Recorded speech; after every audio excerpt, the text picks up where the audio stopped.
WIC program, that the nutrition assistance to women, infants, and children is still flowing. President Trump has proven beyond a shadow of a doubt that if there is any way to fund these programs that are drying up now, that he will do it. If there was any way to fund SNAP during the Democrat shutdown, you can be assured that your commander-in-chief would do it. But we are now reaching a breaking point. Thanks to Democrats voting no on government funding now 14 different times, SNAP benefits for millions of American families are drying up. It's about 1 in 8 people in this country who rely upon this to literally put food on their table. And the blame for this lies 100% with the senators sitting over there on the Democrat Party.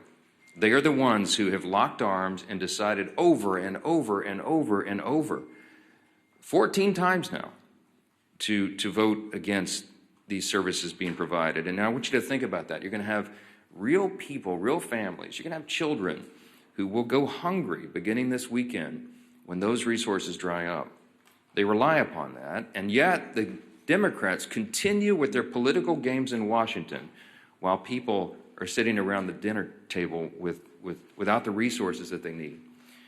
The administration has done all it can to keep this program afloat, but the limits have been reached here. And what are the Democrats doing today? Where are the Democrats? Are they in the Senate today? No, they're out campaigning. While critical SNAP benefits run dry, the Democrats have skipped town. They've abandoned their post in the Senate, and the reason that's so important and noteworthy for the American people is the Senate is the only place where this can end. The last hope of reopening the government before millions of Americans go hungry. They've abandoned their post. Democrats are now this is the incredible part, they're now trying to somehow blame Republicans for cutting off SNAP when Republicans, remember, are the ones who have voted 14 times for the SNAP benefits to flow. It's the Democrats who voted every single time to turn that off. The same Democrats who've been perfectly fine with defunding SNAP and WIC for over a month now are suddenly claiming to be outraged that Republicans and President Trump can't just wave some magic wand and fix the mess that they themselves have created. If they're suddenly waking up to the pain their reckless decision is causing, then there's one simple way to fix it. They can come back in here and vote to reopen the government. But we don't think they're going to do that. Now, this is what's interesting. The most recent development is that you've got many more people now calling on the Senate Democrats to do the right job. There's a handful of moderates still in the Democrat Party, and they are very upset about that.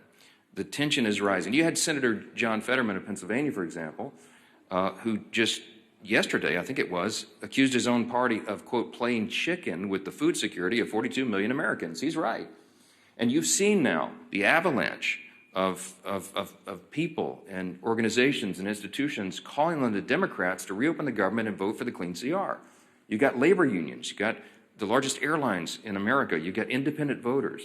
Working class Americans across the country, they are all pleading with the Democrats to do their job and stop using their hardships, the people's hardships, for the Democrats' political games in Washington. Yesterday, there was a lot said, written about an editorial that was in the Washington Post. I commend it to your reading if you haven't seen that. But it reads in part just one line out of that. I would like to stand up here and read you the whole thing. The Washington Post, as you know, is not generally on my side. They said, quote, Democrats openly acknowledge that they refuse to do this, reopen the government, because it would mean giving up their leverage. If they persist, it will mean families start to go hungry. Now, look, this isn't some novel idea. As you know, the Democrats have always traditionally said, breathlessly, given speeches passionately saying that you've got to keep the government funded. You should never shut it down. It would be so dangerous. And we've recounted this over and over. I mean, I literally could be here all day reading the Democrats' own past statements on the perils of shutting down the government, but I'm just going to highlight a couple this morning because they're relevant and timely. I'll begin with Senator Coons. He's the senior Democrat senator from Delaware. In 2013, he said this, quote, our democracy cannot function if the majority party threatens to shut down the government unless it gets its way, unquote. And that was Senator Coons in 2013. And what is he saying now? Earlier this week, he said, quote, frankly, this is our only moment of leverage. Quite a switch. Bernie Sanders has got a lot of airtime here lately, and back in 2018, Senator Bernie Sanders said this, quote, "The truth is that shutting down the government is a serious and dangerous action that we must do everything possible to prevent." That was in 2018. You know what he said this month? Quote, "If we reopen the government, we lose our leverage." Senator Sheldon Whitehouse in 2013, "The shutdown was, quote, entirely unnecessary and has harmed our economy and our reputation in the world. But if we also can't forget, we must never again allow extremist hostage-taking to create this kind of disruption." That was 2013. Just days ago, the senator from Rhode Island said the opposite. It's the only lever we have, meaning the shutdown. What he means is that the pain of the American people is their political lever. I guess he's forgotten his cries of alarm over the extremist hostage-taking. And how about the House? And infamously now, we all know, the Democrat whip, Catherine Clark, the second highest-ranking Democrat in the House, said, quote, just last year, she said, "They are taking a non-issue, a false flag, and saying this is the reason we can't proceed. It is a dangerous precedent to be threatening a shutdown." That's what she said in 2024. And what'd she say about a week ago? The opposite. Quote, "Of course, there will be families that are going to suffer here, but it's one of the few leverage times we have." Many House members have echoed the same hypocrisy, and I'm not going to waste our time with it this morning, but I do want to leave you with this quote from Chuck Schumer, because he is the actual architect of the shutdown. He is the one that is preventing the Senate Democrats from doing the right thing. In March of this year, as you know, he voted on the same CR to avert a shutdown. And he said then, quote, in his speech on the Senate floor and in a bunch of interviews, this is what he said on the Senate floor, quote, "The CR was certainly bad, but a shutdown would be 15 or 20 times worse. It was a vote of principle." And today, Chuck Schumer, entirely void of principle by his own estimation, said, quote, "Every day gets better for his party." Tell that to the millions of American families facing a hunger crisis now as a direct result of his failed leadership and shenanigans. Those Democrats have all collectively voted 14 times over the last several weeks to reject the clean continuing resolution to fund the government, and they've made it abundantly clear they're going to continue to do that, to hold the American people hostage, so long as it serves their political interest, to look tough to the leftist radicals in their base. Republicans have done our part to end the government, the Democrat shutdown, and now it's time for Democrats to do theirs. The path forward is simple. Please, every American who is concerned about this, every American that is feeling the harm, you should call the Senate Democrats and tell them to stop the nonsense. Echo the voices of the unions, of the airlines, of hardworking people everywhere, and tell them to stop doing this and open the government. We have to do that. 42 million Americans are set to miss meals starting tomorrow, and this should be the easiest vote they've ever taken in their lives. I don't want to belabor this point any longer, because I'm delighted to introduce you to our guest for the daily press conference here. Everybody knows Brooke Rollins, the incomparable, as I call her, the incomparable Brooke Rollins. She leads the U.S. Department of Agriculture. And, of course, her department operates and oversees SNAP benefits to all these tens of millions of Americans. We're fortunate to have her here today. She's going to talk about the devastating effects of the Democrats' decisions on all this. And I'm delighted to give her the podium now. Brooke, so thanks so much for being here, Madam Secretary. Thank you, Mike, Mr. Speaker. Really great to be here with everyone. I was reminded I was in the Speaker's backyard in Louisiana over the weekend and on Friday, and we went to a restaurant there, and our waiter by the name of Joe was wonderful. He was a multi-generational Louisiana and New Orleans, and he was our server, and he was just so impressive. And towards the end, he brought up that, well, this is a job he had to take because he was furloughed and so was not making any money, and he worked for the federal government. He didn't know who I was. And I said, well, Joe, I can appreciate that. You know, I'm sort of in that world as well. And I said, where do you work? And he said, well, I work for the U.S. Department of Agriculture in their New Orleans office as part of the financial team. And so it just really brought home for me To echo what Mike said, just thanking so many thousands of federal workers who are showing up, who are still doing their job, who aren't getting paid, those that are now concerned about putting food on the table and making their mortgages and paying their rent, but to be out in the country, I was in Indiana yesterday, and understand the real sort of pain that's being felt. But just to echo a couple of the themes that Speaker Johnson talked about, again, the idea that the Democrats have now for 14 different votes voted to keep the government closed is absolutely unconscionable. Every day they hold the federal government hostage. They are leaving millions of families' livelihoods and critical benefits, including SNAP, hanging in the balance. Of course, we all know the 13,000 air traffic controllers working without pay, many turning to Uber, taking second jobs in restaurants, etc., as this shutdown continues. Hundreds of thousands of federal employees are not receiving a paycheck. Thousands of small business loans are going unapproved each month because of the shutdown, equating to almost $4 billion in capital being taken out of the pockets of small business owners across this country, truly the backbone of our economy. It is a fact that Democrats shut down the government over free health care for illegal aliens and their $1.5 trillion partisan wish list. Democrats need to stop playing politics with the livelihoods of hardworking Americans and open the government now by voting for the clean resolution. We are here today because SNAP benefits run dry tomorrow. So the truth has finally revealed itself, hasn't it?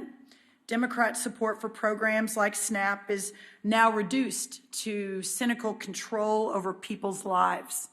This last month has shown that the party who constantly says it puts people over politics does the complete opposite.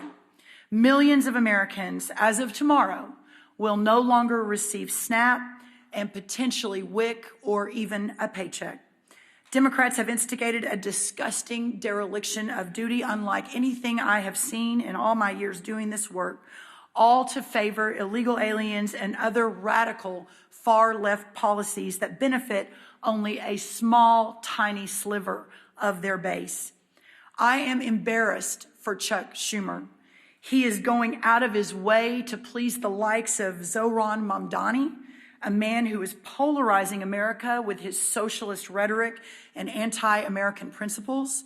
The very essence of government responsibility is to the citizens who live and work here to protect their interests first, unless you are a Democrat in the United States Senate. Chuck Schumer and the Democrats are doing all this because they fear the socialists and the radicals to their left. Ironically, in leaving American families hungry and American children without food, they are giving a preview of what those socialists will do to every one of us if they ever take power. What you're really seeing here is the end of the Democrats as a responsible party of government, a party that ends governance, a party that ignores Americans, a party that cannot master the most basic principles and processes of government, is a party that cannot be trusted with the reins of power. It isn't oriented toward anything but the end of the system in which it exists. SNAP is arguably just the beginning. The logical and inevitable end to where this all goes is the Democrats and the whole superstructure of constitutional government.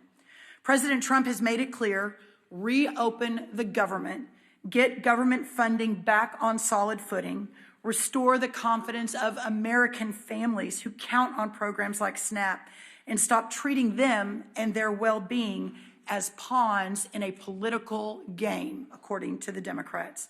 Prioritize American citizens, prioritize American families, and prioritize American children. I would like to make a quick note and then want to obviously leave lots of time for questions. Yesterday, I was in Indiana, and I was visiting a soybean farm, a sixth-generation soybean farm, the Everetts.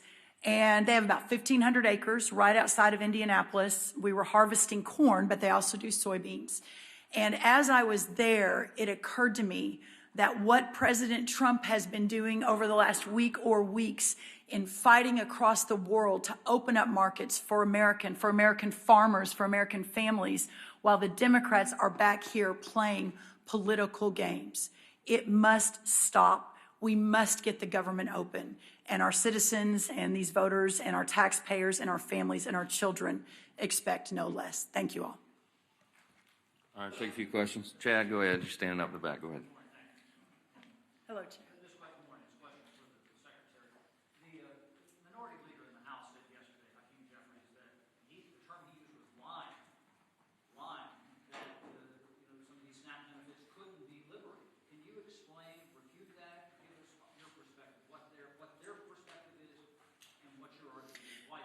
Yeah, and I appreciate the opportunity to explain that. So the fact that the Democrats are saying, but wait, USDA has money in their accounts, why it is really their fault, I've seen it over and over and over from some of their leaders, is absolute false, and it is a lie. We have been saying on October 10th, we sent messages out.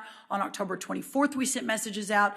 These benefits end on November 1st. Now, let me get down into a little bit of the details on that to better explain. So there is a contingency fund at USDA, but that contingency fund, by the way, doesn't even cover, I think, half of the $9.2 billion that would be required for November SNAP, but it is only allowed to flow if the underlying program is funded. It's called a contingency fund, and by law, contingency fund can only flow when the underlying fund is flowing. So, for example, if today the Democrats say, oh, never mind, sorry, we'll open the government, and SNAP flows, Hurricane Melissa or one of the hurricanes hits, that's the contingency fund that we would use to send more money into the vulnerable communities that are harmed by a specific event like a hurricane.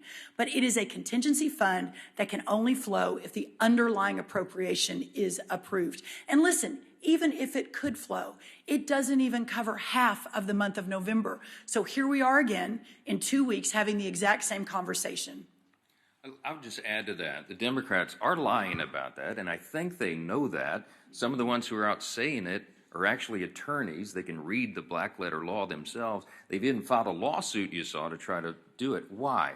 Because they wanted a talking point. They know that's a frivolous piece of litigation. They know they're going to lose, but they also know it'll take many weeks or months to have that ultimately determined by a court because of the way the justice system works. So they're using it as a talking point to try to claim. I believe they know for a fact that what they filed in the court is false. You know, they're lawmakers. They're supposed to know how the law works. And so the whole thing is just shameful. And they're using the people as pawns in this game.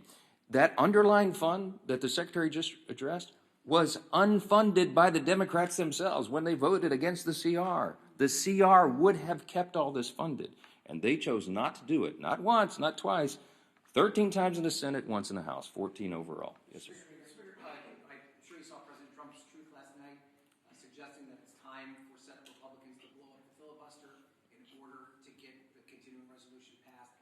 I know in the past you've been reluctant to encourage your Senate colleagues to do that or not. Are you aligned with the President now that it's time for him to take this dramatic step to reopen the government? I haven't. The President's been very busy. He was in Asia doing all these trade agreements. I've been a little busy, as you know. We haven't spoken since he returned. I sent him a text earlier this morning. I saw that as well. What you're seeing is an expression of the President's anger at the situation. He is as angry as I am and the American people are about this madness. And he just desperately wants the government to be reopened so that all these resources can flow to the people who need it so much. Look, I'll just say this in general. As I've said many times about the filibuster, it's not my call. I don't have a say in this. It's a Senate chamber issue. We don't have that in the House, as you know. But the filibuster has traditionally been viewed as a very important safeguard. If the shoe is on the other foot, I don't think our team would like it. The Democrats, look, they've said what they would do. They would pack the Supreme Court. They would make Puerto Rico and D.C. states. They would ban firearms. They would do all sorts of things that would be very harmful for the country. And the safeguard in the Senate has always been the filibuster. But again, not my issue, not something I get to even weigh in on. My opinion on this is not relevant. It's the senators. But I think that it just is another expression of the frustration, of the pressure that is being felt, the anger by the president and by me and all of us that we're in this situation at all. Do your basic job. I'm going to say this again. We have put zero Republican policy priorities on the CR. It is Biden-level policies and spending. They have no excuse at all not to support it. They have no excuse to put all this pain on the American people, except that for what we've just articulated and repeated here every day, they want to give a showing to the radical left fringes of their base, and they want to give illegal benefits or benefits back to illegal aliens and non-citizens and all the other crazy stuff that they've claimed. Yeah. Can I respond? Sure. I just very quickly, I have not spoken to the president either since last night, but let me say this. He is, and I've been next to him for almost 9 or 10 years now. He is so resolutely focused on delivering for the American people all day, every day, 7 days a week, 20 hours a day. This is what he is thinking about. And as the world's greatest deal maker, from his perspective, the way he thinks out of the box as a businessman is how do we end this nonsense, and how do we again open the government, and how do we support these families that need support? Yeah, go ahead. I'd already called on him. Go ahead. Thank you, Mr. Speaker. Yeah. Madam Secretary, question to you. So I know you addressed the contingency fund, but SNAP has never run out of funding in its 60-year history. That's right. During shutdown. Why were past administrations able to find funding to keep it afloat in a shutdown that you can't? Well, let me see. I've got a chart I want to show you all on the SNAP funding. My charts are slightly wanky because our print shop is closed because we're furloughed. So it was a little arts and crafts time over at USDA early this morning. So this is the chart of the SNAP program. Now, I know everyone can't see this, but this goes back to October of 2023. And I want everyone to follow. This is the red line that under Joe Biden, you see an almost 30% increase in the cost of the SNAP program over the 4 years that President Biden and the USDA was overseeing it with Congress funding it. And you see now the downward trend since President Trump was reelected November, and we've had about 650,000 people move off of SNAP since President Trump was elected. A press conference for another time. That's obviously the goal of all these programs, is to move families into real work and the dignity of that. I say that because the astronomical costs of the SNAP program under Joe Biden was historical. It was unprecedented, and we don't have the same levels of funding that were there in the past. And by the way, for 1 month, we have Band-Aided and bubble-gummed and duct taped this deal to get this 1 month of funding in for SNAP, the $9 billion. Thank you. Quick follow-up. I mean, because reality is setting in for a lot of people this weekend. So what do you say to the millions of people who stand to lose their food stamp benefits? What should they do? My message to America is first, the fact that your government is failing you right now. That poverty is not red or blue. It is not a Republican or Democrat issue. It doesn't matter who you voted for or even if you voted.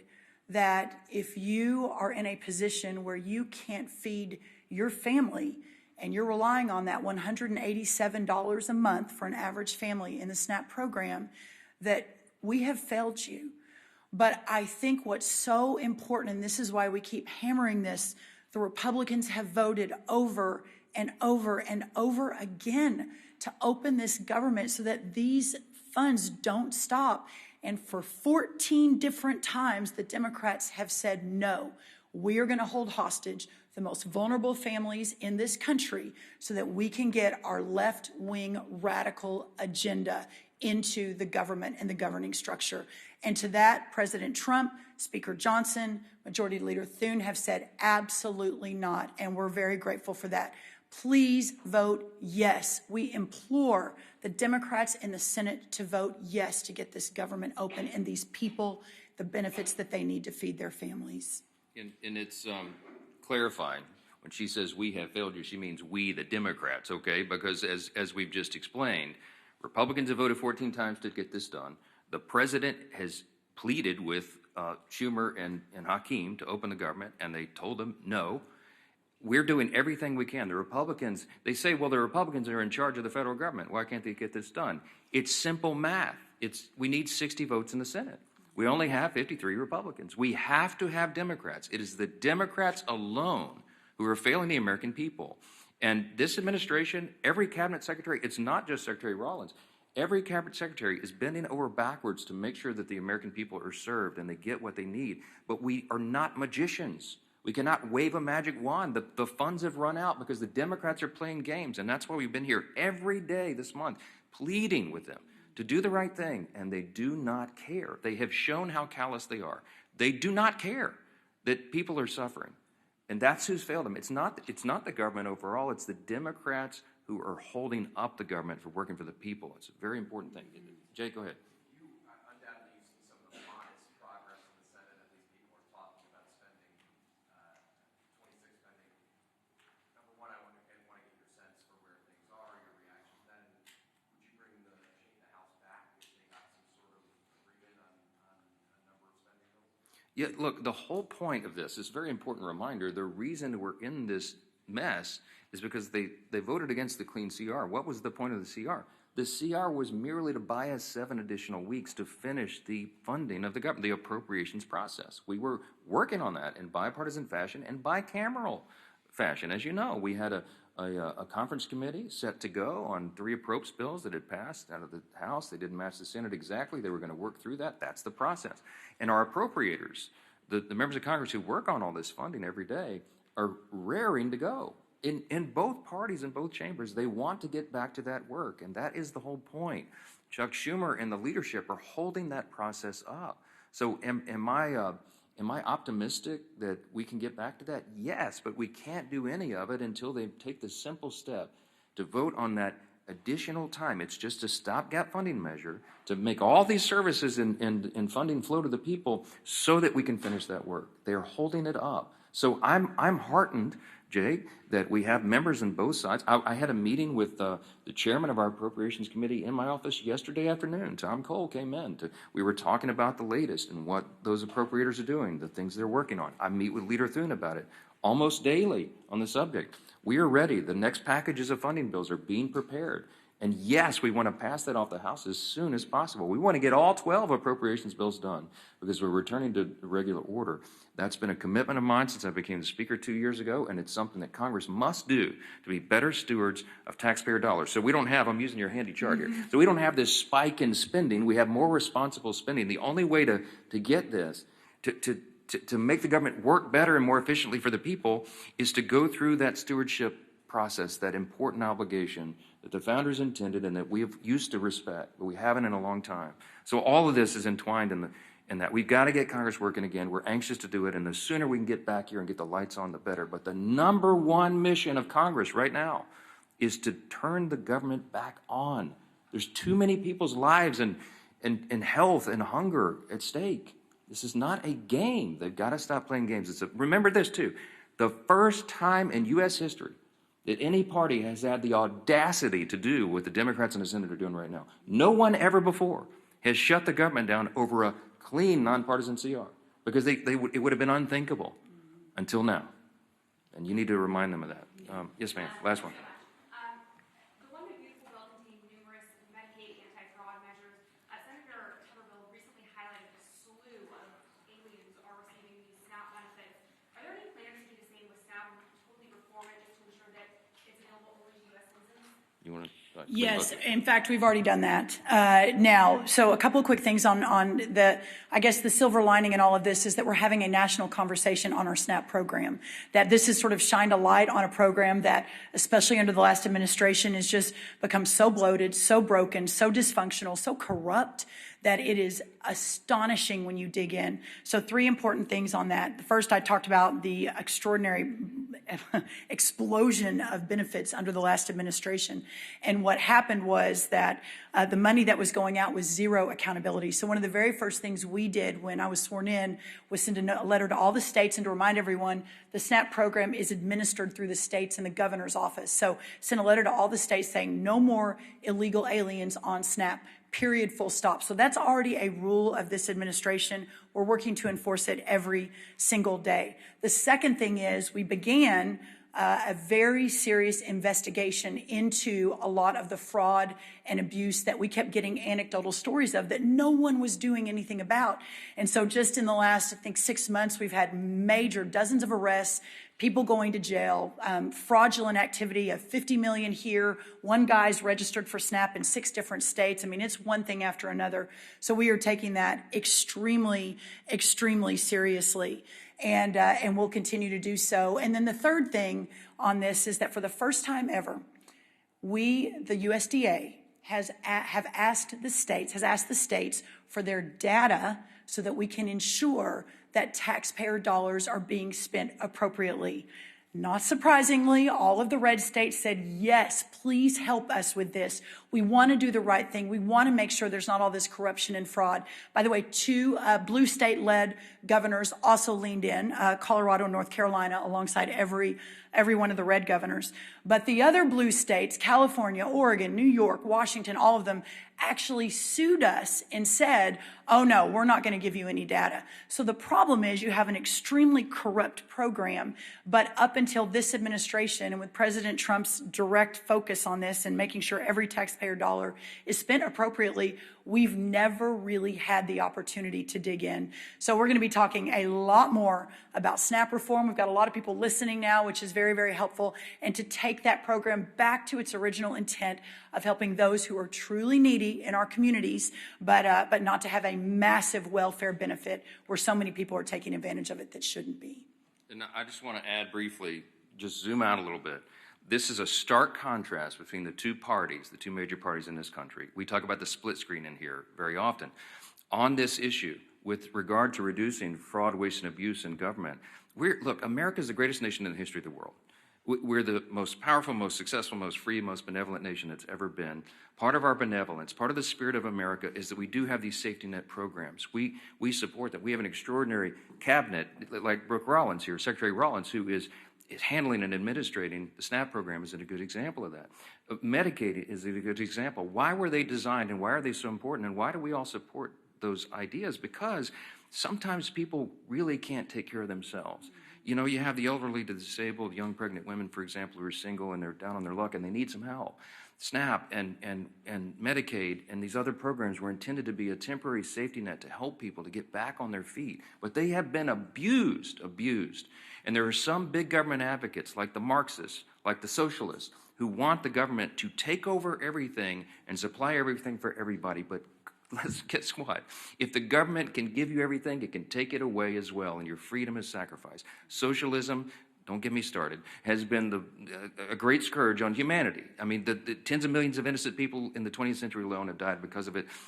America stands for something better than that, something different.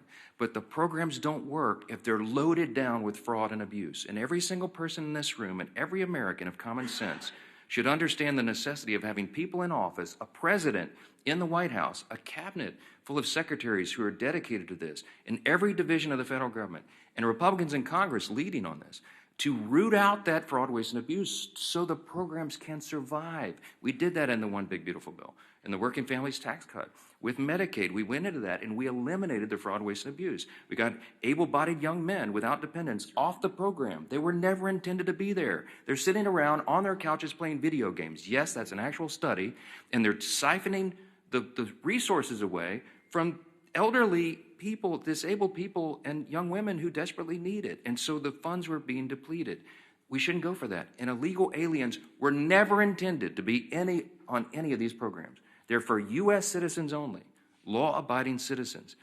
This is the team. The Republicans will fix that and save those programs for the country. And the Democrats will continue to abuse it. They sued the USDA for simply asking them to tell them how many illegal aliens are on the programs in California and New York and these other states.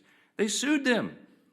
You need to take account of what people are doing here in each party, the leaders and the President of the United States. We are trying to get government to work more efficiently and effectively for the people, and we are getting stopped and hindered by political games by Democrats. And that's why we're so frustrated. It's got to come to an end. Thank you all for being here this morning. Thank you, everyone.